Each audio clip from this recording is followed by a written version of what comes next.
Today we are finally going to talk about the bullet journal review series as a whole. If you haven't seen my previous videos for the last 4 months, I've been reviewing bullet journals and dot grid notebooks every Monday, doing a pen test, watercolor test, stamp test, so all that fun stuff.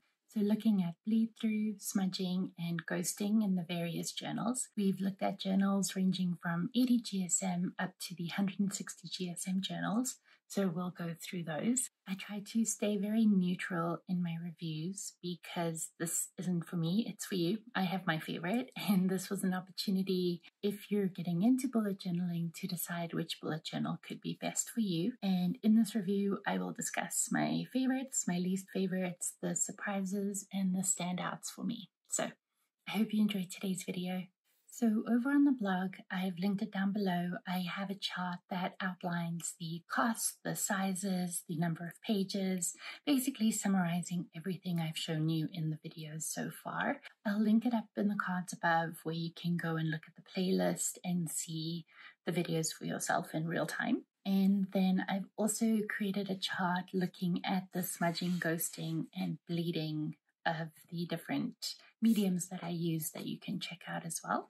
But I guess I will talk about my favorite and my least favorite. So if you follow my channel at all, you won't be surprised at my favorite journal. It is the Archer & Olive 160 GSM dot grid journal. It's A5 size. They do make a variety of other sizes, including Traveler's Notebook, B5, Square Grid. So great option. The pages are thick. It is luxurious. It is one of the higher priced journals on the list for sure. But for that higher price, you get a really good quality. And I haven't said this enough, but the people are pretty phenomenal too. I am lucky enough to be an affiliate for them. So I have linked that down in the description below if you wanted to buy your own A5 notebook for Archer & Olive. And then I have all the other bullet journals linked down below as well. So if you want to pick one of those two, it's there. My least favorite journal, and again, if you've been following my channel at all, you'd know, is the Moleskine. The bleed through, the ghosting, the shadowing, the smudging, I can't I can't handle it. I mean, they make such beautiful notebooks, and the colors and the quality and everything is so great, but I can't deal with the ghosting and the ivory colored pages. I'm not a big fan of off-white paper either, so that's why the Moleskine isn't my favorite, but that's again my personal preference. And again, I love their products, I really do. I can't use them. They're ick. The rest of the notebooks in the 160 GSM category, including the Amanda H. Lee and the Notebook Therapy, there's also Scribbles That Matter that I didn't do a review on. They are good too. They don't have the same smoothness as the Archer & Olive, which is why they don't fall into my absolute favorite. The paper, I'm going to say, does have a little bit of a grittiness to it. It's not the grittiness you find in the 100 GSMs, but it's definitely not as smooth as the Archer & Olive. And the Archer & Olive also lies flat. I find that's one of the only thicker paper notebooks that actually lie flat. Once you start using it and get into it, you might run into some issues where the page might pop up, but honestly, it lies flat. The big surprises to me were the 120 GSM category, the Clever Fox, and the Paperage. Honestly, the Paperage would be my go-to for the 120 GSM. I really, really like that because the price is phenomenal. I think it was $10 on Amazon. The color selections are amazing. And also, it's a great transition to figure out if 160 GSM is for you. Some people find 160 GSM to be too thick. So getting the 120 GSM is going to be a great opportunity to determine if you like the thicker paper in your notebooks. I really, really loved the 120 GSM. Again, Paperage was my favorite, but Clever Fox was right up there. The other 120 GSM was the Artist Loft Premium bullet journal from Michaels.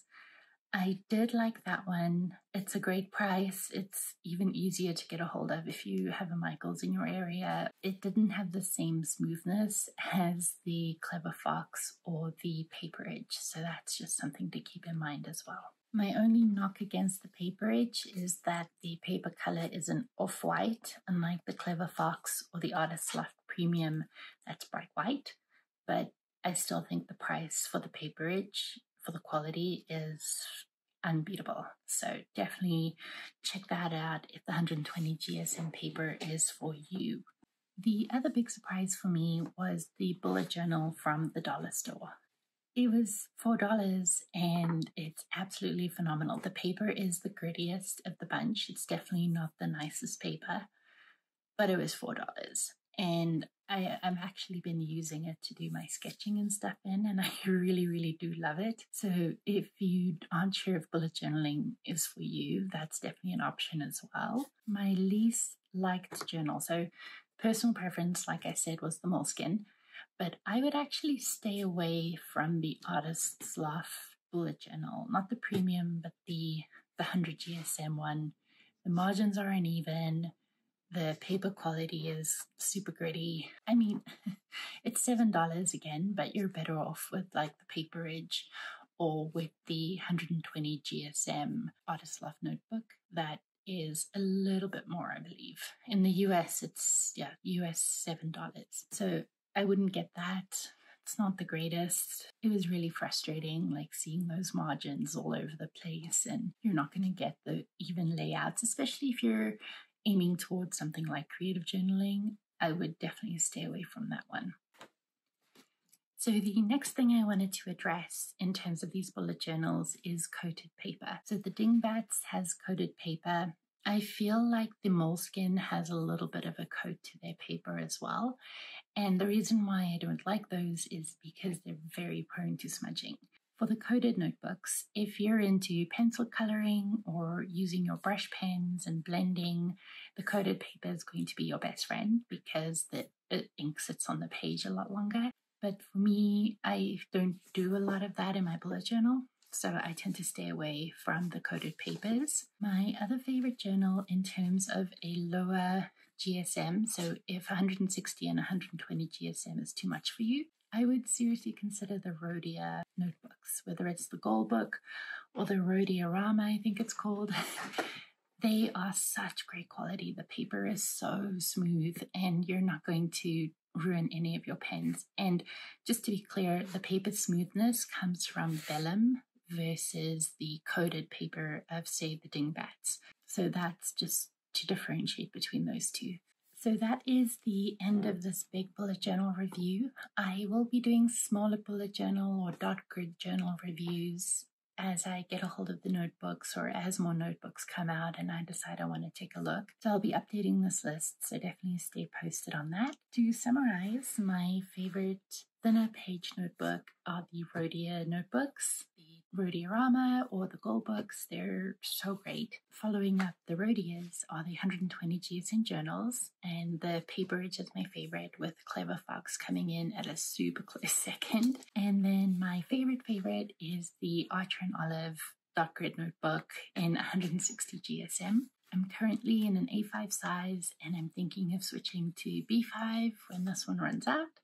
So there's definitely lots of options. There are lots of options for Archer and Olive. There's lots of options out there for bullet journals, and you can decide which one's best for you. Let me know if you are going to try dot journaling and one of these notebooks was inspiring enough for you to give it a try and which one it was. Let me know if your favorite's on the list, if your favorite is not on the list, and I can look and see if I can get it. And let me know if you will be switching notebooks because you think one of the notebooks I've reviewed might fit you better.